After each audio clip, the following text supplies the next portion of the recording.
حضرات محترم، اللہ رب العزت نے اگر ماں کے قدموں کے نیچے جنت رکھی ہے تو یہ رب ذوالجلال کا ماں پر بہت بڑا احسان ہے کہ ماں جس کے ساتھ لونڈیوں جیسا سلوک کیا جاتا تھا اور جس گھر میں بیٹی پیدا ہو جاتی تو صف ماتم بچھ جاتی، لیکن سرکار دو عالم صلی اللہ علیہ وسلم کی آمد کے بعد اس ماں کو ماں کا مقام ملا، بہن کو بہن کا مقام ملا۔ اور بیٹی کے بارے میں فرمایا اس کو زندہ درگور مت کرو، ارے جس کے گھر میں 2 بیٹیاں ہوں اس کی تربیت کرے، اس کو پڑھائے اور پڑھا کر جوان کرے اور شادی کر کے اگلے گھر میں بیاہ دے، کل وہ شخص اور میں محمد دونوں یوں اکٹھے کرتے۔ اور فرمایا یہ جس کے ساتھ تم لوڈیوں جیسا سلوک کرتے ہو، ماں کے ساتھ بدتمیزیاں کرتے ہو، گالیاں نکالتے ہو، خبردار ماں کی طرف آنکھ اٹھا کر مت دیکھو۔ جس جنت کے لیے تم سٹرگل کرتے ہو، محنت کرتے ہو، جس جنت کے لیے تم نمازیں پڑھتے ہو، حج کرتے ہو، زکاتیں دیتے ہو، ساری رات اٹھ کر عبادت کرتے ہو، ارے جس جنت کے بارے میں تم اتنی محنت کرتے ہو، اس عظیم جنت کو اٹھا کر رب نے ماں کی جوتی کی نوک کے نیچے رکھا۔ اور فرمایا اس جنت میں اگر جانا چاہتے ہو، یہ جو ماں کے قدموں کے نیچے رکھی ہے، اس جنت میں اگر جانا چاہتے ہو تو اس کا دروازہ اللہ نے باپ کی صورت میں رکھا۔ باپ کو مین گیٹ بنا کر رکھا ہے، سینٹرل گیٹ بنایا ہے رب ذوالجلال نے۔ اگر ماں کے قدموں کے نیچے رکھی ہوئی جنت میں جانا چاہتے ہو تو باپ کی اطاعت کرو، باپ کی فرما برداری کرو۔ میں پوچھنا چاہتا ہوں، کبھی کسی دوست نے کسی بھائی نے اپنے باپ کے ہاتھ چومے؟ ہم پیروں کے ہاتھ چومنے کے لیے بڑی محنت کرتے ہیں، بڑے دھکے کھاتے ہیں، کیا کبھی گھر میں بیٹھے ہوئے اس جنت کے دروازے کے ہاتھ چومے؟ پیروں کے دروازوں پر جا کر پھولوں کے چڑھاوے چڑھاتے ہیں، پیروں کا ایک دیدار کرنے کے لیے تڑپتے ہیں، لینوں میں لگے رہتے ہیں، کیا کبھی اس ماں کے جوتی کو بھی چوما ہے جس کے نیچے اللہ نے جنت کو رکھا؟ اس لیے میرے دوست، میرے بھائی، میں پیر کی مخالفت نہیں کرتا، سب سے بڑا پیر تو تیرے گھر میں بیٹھا ہے۔ میں پیر کی مخالفت نہیں کرتا، سب سے بڑا پیر تیرے گھر میں بیٹھا ہے، اس کی اطاعت کر، اس کی فرما برداری کر، خدا کی قسم اللہ تجھے گھر میں جنت عطا کرے گا۔ وقت بہت مختصر ہے، بہت بیت چکا ہے، میں دعوت سخن دینا چاہتا ہوں حضرت علامہ مولانا محمد اقبال قریشی صاحب کو، آپ آئیں اور اپنے مواعظ حسنہ سے ہمارے دلوں کو محظوظ کریں۔ گزارش کروں گا تھوڑے آگے ہو جائیں، تھوڑے آگے ہو جائیں، اللہ سب کو اجر عطا فرمائے۔ محسوس کرتا ہوں گرمی ہے، لیکن گرمی کے توڑ کے لیے آپ کتنے پنکھے لگائیں، کولر لگائیں، تھوڑے قریب ہو جائیں، اللہ عزت عطا کرے گا۔ بس انشاءاللہ دعا کا وقت بہت قریب ہے، میں دعوت سخن دینا چاہتا ہوں حضرت علامہ مولانا محمد اقبال قریشی صاحب کو، آپ آئیں اپنے مواعظ حسنہ سے ہمارے قلوب و اذہان کو معطر۔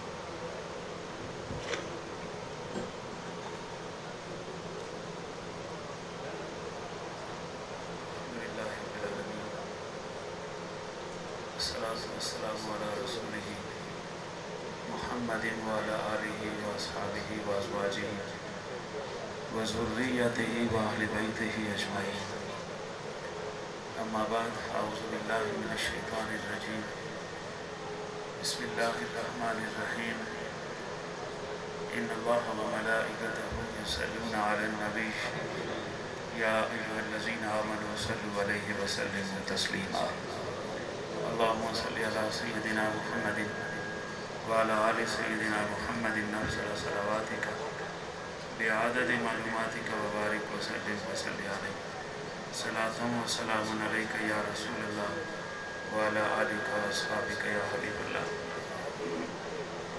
گرامی مرتبت سادات کرام، علماء کرام، نعت خوانان نظام اور انتہائی قابل احترام بزرگ و دوستوں اور عزیز ساتھیوں، السلام علیکم۔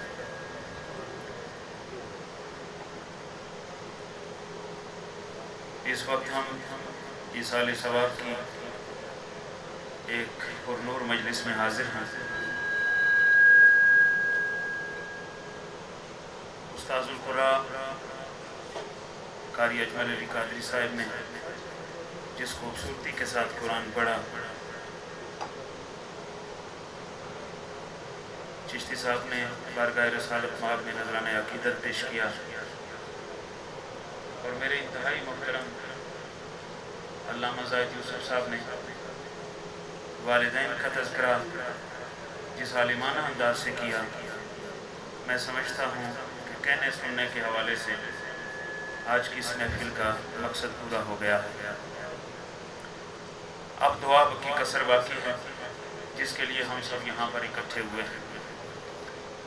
التجا کرتے ہیں انتہائی عاجز کے ساتھ اور انتہائی انکسار کے ساتھ کہ رب کائنات ہم عاجز بندوں کی حاضری کو قبول فرمائے اور ہماری دعا کو مرحوم کے حق میں قبول فرمائے، کیونکہ قبول کرنا یہ اسی کا اپنا کوٹا ہے۔ وہ جسے چاہے قبول کر لیتا ہے، جسے چاہے مسترد کرتا ہے، لیکن اہل ایمان کے ساتھ اللہ کے من جملہ اور وعدوں کے ایک وعدہ یہ بھی ہے کہ تم میری بارگاہ میں دعا مانگو، میں تمہاری دعا کو قبول کروں گا۔ سب سے بہترین دعا وہ ہے جو بیٹا باپ کے لیے کرے، جو بیٹا ماں کے لیے کرے، جو اولاد اپنے والدین کے لیے کرے اور ان کی مغفرت کے لیے کرے۔ اس سے بہترین دعا اور کیا ہو سکتی ہے؟ ہم التجا کرتے ہیں کہ جن کے ایصال ثواب کے لیے آج کی یہ تقریب سجائی گئی ہے، اللہ کریم صبح قیامت تک ان کے قبر کو روشنیاں عطا فرمائے۔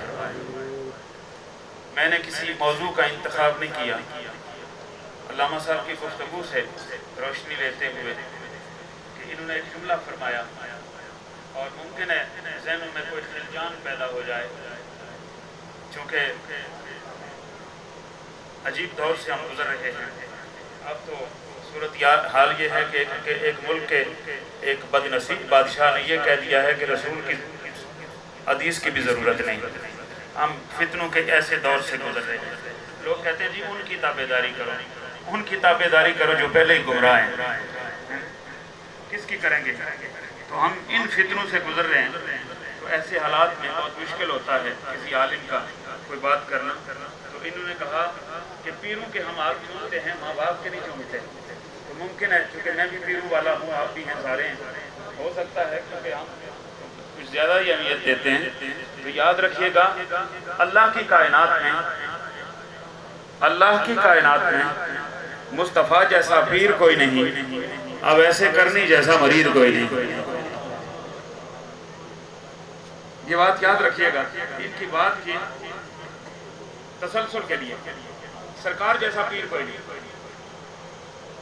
اس پیر کی عظمتوں کا عالم کیا ہوگا جس کا مرید صدیق اکبر ہو؟ اس پیر کی عظمتوں کا عالم کیا ہے کہ جس کا مرید فاروق اعظم ہو؟ اس پیر کی عزت و توقیر کی عظمت کا عالم کیا ہے کہ جس کے مریدوں میں عثمان و علی ہوں، بلال حبشی ہوں، شعیب رومی ہوں، سلمان فارسی ہوں، ابو ذر غفاری ہوں؟ اور اس پیر کی دنیا کے کسی پیر کو دیکھنے سے بندہ صحابی نہیں بنتا، اچھا بندہ بن جاتا ہے، نیک بندہ بن جاتا ہے۔ اگر اس کے نقش قدم پر چلے تو صوفی کے نقش قدم پر چلے تو صوفی بن جاتا ہے، ولی بن جاتا ہے، نیک بن جاتا ہے۔ لیکن ایک ہی ہے ہستی، وہ آمنہ کا لال ہے کہ جس کے چہرے کو اگر ایمان کی حالت میں دیکھا جائے تو بندہ صحابی بنتا ہے، صحابی بنتا ہے۔ اور یہ وہ درجہ ہے جس درجے پر بعد والے 1000 سال بھی بندگی کرتے رہیں تو نہیں پہنچ سکتے۔ سارے غوث جمع ہو جائیں، غوث اعظم کو بھی ساتھ ملا لیں، داتا علی اجمیری بھی ساتھ آ جائیں، خواجہ اجمیری بھی آ جائیں، جنید بغدادی بھی آ جائیں، پوری روئے زمین کے اولیاء جمع ہو جائیں، ایک بلال حبشی نہیں بنتے، اس لیے کہ سب کو درجہ عبادت سے ملے ہیں، بلال کو درجہ مصطفیٰ نے عطا فرمایا ہے، زیارت سے ملا ہے۔ حاضرین محترم، وہ دور موجود ہے، اس تکلف کی ضرورت نہیں، چونکہ وقت نہیں ہے، میں جلدی سے نکلنا چاہتا ہوں اور ہم پورے 1 بجے دعا کرنا چاہتے ہیں۔ حضرات محترم، دور وہ ہے کہ رحمت کونین مدینہ میں تشریف فرما ہے، بس 5 منٹ کی اگر حاضری مل جائے تو بندہ صحابی رسول ہو جاتا ہے۔ لیکن اب ایسے کرنی اپنی ماں کی خدمت کی وجہ سے بارگاہ نبوت میں حاضر نہیں ہو رہے، وہ صحابیت کو چھوڑ رہے ہیں، ماں کی خدمت کو نہیں چھوڑ رہے۔ اب ایسے کرنی صحابیت کو چھوڑ رہے ہیں لیکن ماں کی خدمت کو نہیں چھوڑ رہے، اس لیے کہ ماں کی خدمت کو چھوڑ کر کوئی درجہ ملتا ہی نہیں۔ جو درجہ ملتا ہے وہ ماں اور باپ کی دعاؤں کی برکت برکت سے ملتا ہے بندہ اس درجے پہ فائز ہو جاتا ہے۔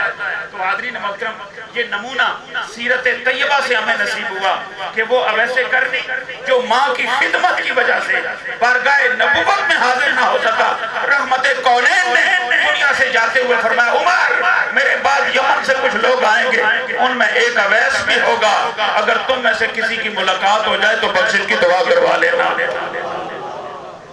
ایسے سیاستہ کی روایت ہے، سیاستہ کی روایت ہے، ٹھیک ہے، سیاستہ کا شعور رہتا ہے، یہ سیاستہ کی روایت ہے۔ فرمایا اور فرمایا کس کو؟ عمر کو۔ عمر کون ہے؟ کہ شیطان جس کا راستہ چھوڑ دیتا ہے، ہمیں تو گلے لگاتا ہے نا، عمر کو دیکھ کے شیطان راستہ چھوڑ دیتا ہے۔ اور عمر وہ ہے جس کے بارے میں میرے آقا فرماتے ہیں جنت میں نے تیرا گھر دیکھا تھا، دل چاہا اندر جاؤں، اوپر تیرا نام لکھا ہوا تھا، تیری غیرت کا خیال آیا، اور پھر وہ وقت بھی آیا، اب صحابی اور نبی کے فرمان پر عمل نہ کرے یہ تو ہو نہیں سکتا، اور پھر عمر ہو اور نبی کے حکم پر عمل نہ کرے۔ پھر ایسا وقت آیا کہ دو شخصیات ہیں جو اویس کرنی سے ملاقات کے لیے جا رہی ہیں، ایک وہ ہے جسے کتب سیر فاروق اعظم کہتی ہیں، اور ایک وہ ہے جسے مولا علی کہتی ہیں۔ نہ ایک کی شان میں کوئی شک ہے، نہ دوسرے کی شان میں کوئی شک ہے، نہ ایک کی عظمت میں کوئی شک ہے، نہ دوسرے کی عظمت میں کوئی شک ہے۔ عمر وہ ہے، اگر جناب عمر کی تذکرہ کریں تو کئی گھنٹے چاہیے۔ سرکار نے فرمایا قیامت کے دن سارے لوگ میزان سے گزریں گے نا، جب عمر میزان پہ آئیں گے تو ایک انتہائی خوبصورت پیکر عرش کا پایا پکڑ لے گا اور عرض کرے گا مولا عمر کا حساب نہ لیا جائے۔ فرمایا جائے گا تو کون ہے کہ عمر کی سفارش کر رہا ہے، سب کا حساب ہو رہا ہے؟ وہ عرض کرے گا میں اسلام ہوں، میں چھپا ہوا تھا، میں ڈرا ہوا تھا، جب عمر آیا تو مجھے قوت مل گئی تھی، قوت مل گئی، پورے کا پورا اسلام عمر کی سفارش کرے گا۔ اور دوسرا بندہ کون ہے؟ من کنت مولا ہو فہذا علی مولا، جس کا میں مولا ہوں اس کا علی مولا ہوں۔ انا مدینۃ الحکمت وعلی بابو، یہ ہیں الفاظ ترمذی کے، انا مدینۃ الحکمت وعلی بابوہا، میں حکمت کا شہر ہوں اور علی اس کا دروازہ ہے۔ وہ خاتون جنت کا شوہر، وہ حسنین کا باپ، جو وہ عظیم ہستی کہ جس کے بارے میں میرے آقا فرماتے ہیں علی تو دنیا اور آخرت میں میرا بھائی ہے، میرا بھائی ہے۔ اتنی عظمتوں والی دو شخصیتیں جناب اویس کرنی کے پاس جاتی ہیں، اور اویس کرنی سے فرماتے ہیں عمر کہ ہمارے لیے بخشش کی دعا، ہمارے لیے بخشش کی۔ آج کل بعض لوگ کہتے ہیں نا جی آپ کسی بزرگ کے پاس دعا کے لیے جاتے ہیں، ڈائریکٹ کیوں نہیں جاتے؟ یہ وہ دو ہیں جنہیں جنت کی خوشخبری میرے مصطفیٰ نے خود دی ہے، اور ان کو فرمایا اپنی بخشش کی دعا کروا لینا۔ کسی کو معنی کیا ہے؟ معنی یہ ہے کہ انہیں کسی اور کی دعا کی ضرورت تو نہیں، اس لیے کہ انہیں دعائے مصطفیٰ مل چکی ہے، انہیں زبان مصطفیٰ سے جنت کی خوشخبری مل چکی ہے، لیکن یہ اس لیے جا رہے ہیں تاکہ قول مصطفیٰ بھی پورا ہو جائے اور کسی سے دعا کروانا یہ سرکار کی قولی سنت بھی بن جائے اور صحابہ کی فعلی طریقہ بھی۔ بات جو انہوں نے فرمائی تھی وہ یہ تھی کہ ہم مشائخ کے ہاتھ کو چومتے ہیں لیکن اماں جی کے پاؤں نہیں چومتے، ہم مشائخ کے ہاتھ کو چومتے ہیں، باپ کا ہاتھ کبھی نہیں چومتے۔ انہوں نے یہ ترغیب دی ہے کہ اپنے والدین کے ہاتھوں کو بھی چوما کریں، اس لیے کہ روئے زمین پر اولاد کے لیے جو والدین کا مقام ہے وہ کسی دوسری شخصیت کا نہیں، جو ماں کا ہے وہ کسی دوسری خاتون کا نہیں، جو باپ کا ہے وہ دوسرے کسی مرد کا نہیں۔ ان کے ہاتھوں کو چومیں، ان کا ادب کریں، ان کا احترام کریں۔ اور میں اپنی ایمانی قوت کے ساتھ قرآن و سنت کے مطالعے کے بعد یہ کہنا چاہتا ہوں، آپ کسی دن اپنے باپ کے لب پر مسکراہٹ لائیں، ادھر باپ مسکرا رہا ہوگا، عرش پر خدا خوش ہو رہا ہوگا، ادھر ماں مسکرا رہے ہوگی، عرش والا آپ پر راضی ہوگا۔ ایک میسج یہ تھا، اور دوسرا میسج یہ ہے آخری کہ دعا کا وقت ہو گیا ہے۔ لمبی گفتگو کرنا علم کی علامت نہیں ہوتی، کام کی بات کرنا یہ علم ہوتا ہے۔ دوسرا میسج یہ ہے، ابھی یہیں بیٹھے بیٹھے جو مجھے عطا ہوا وہ یہ، ہمارے یہاں کچھ فاصلے پر ایک قلعہ ہے، جسے قلعہ سمجھ بڑا معروف ہے پٹوار میں بالخصوص، اب تو نیٹ کی وجہ سے دنیا میں مشہور ہے۔ ہمارے لیے درس عبرت ہے، قلعے کی دیواریں اور اس کے درمیان سویا ہوا فقیر۔ قرآن کہہ رہا ہے قُلْ سِیرُوا فِی الْأَرْضِ ثُمَّ انظُرُوا کَیْفَ کَانَ عَاقِبَةُ الْمُکَذِّبِینَ۔ اے پیارے حبیب، آپ فرما دیجئے کہ سیر کرو زمین کی۔ ہم تو کاغان کی کرتے ہیں نا، وہ بھی کریں اور اللہ کی قدرتیں دیکھیں۔ اللہ کی قدرتیں دیکھیں، اس نے پہاڑ کیسے بنائے، آبشار کیسے بنائے، جھیلیں کیسی بنائیں، سمندر کیسے معجزہ کیے، دریا کیسے رواں کیے، اس نے پھولوں میں خوشبو کیسی رکھی، پھلوں میں ذائقے کیسے رکھے، کیا حسن و جمال ہے، کیا کائنات میں رب کے کمالات کا کیا کیا اظہار ہے، دیکھیں سب کچھ۔ لیکن جن کو دیکھنے کا حکم ہے، میرے رب نے فرمایا اے پیارے حبیب آپ فرمائیے کہ سیر کرو زمین کی، ثم انظروا کیف کان عاقبۃ المکذبین، اور پھر دیکھو کہ انکار کرنے والوں کا انجام کیا ہوا۔ حاضرین محترم، ہم سارے قبرستان کی منزل کے راہی ہیں، کوٹھی میں رہیں یا جھونپڑی میں رہیں، ہم نے ایک دن مر جانا ہے۔ ایوان صدر میں ساری زندگی آپ کی گزرے یا کسی گندے نالے کے کنارے پر کسی جھونپڑی میں گزرے، موت ہم سب کا مقدر ہے۔ میرے رب نے فرمایا زمین کی سیر کرو اور دیکھو جھٹلانے والوں کا انجام کیا ہوا۔ ایک چھوٹا سا قلعہ اس وقت ہمیں پیغام دے رہا ہے کہ میرے بنانے والے رب کے حکم کو جھٹلانے والے تھے، مجھے تعمیر کرنے والے اللہ کے احکامات کو ٹھکرانے والے تھے، آج تو ان کی ہڈیوں کا بھی نشان نہیں ہے، لیکن جس نے رب کو راضی کیا ہے قلعے نے اس کو آباد کیا ہوا ہے۔ عقیدت سے لوگ سلام کرنے آتے ہیں، عقیدت سے لوگ دعائیں مانگنے آتے ہیں، عقیدت سے اصالہ ثواب کرنے آتے ہیں۔ یہ دو چیزیں ہمارے لیے درس عبرت ہیں۔ حضرات آج شیخ صاحب کے لیے دعا ہے، کل کسی اور کے لیے ہوگی، پرسوں کسی اور یہ خوش نصیبوں کے لیے دعا ہوتی ہے، بد نصیبوں کے لیے نہیں۔ یہ بات یاد رکھیے، خوش نصیب ہیں جن کی اولاد انہیں دعاؤں میں یاد رکھتی ہے، خوش نصیب ہیں اہل ایمان جن کے لیے دعائیں کرتے ہیں، خوش نصیب ہیں مومن جن کے لیے دوسرے اہل ایمان دعائیں کرتے ہیں۔ اللہ نے مومنوں کی نشانی بتائی ہے کہ والذین جاؤ یقولون ربنا اغفر لنا ولاخواننا الذین سبقونا بالایمان۔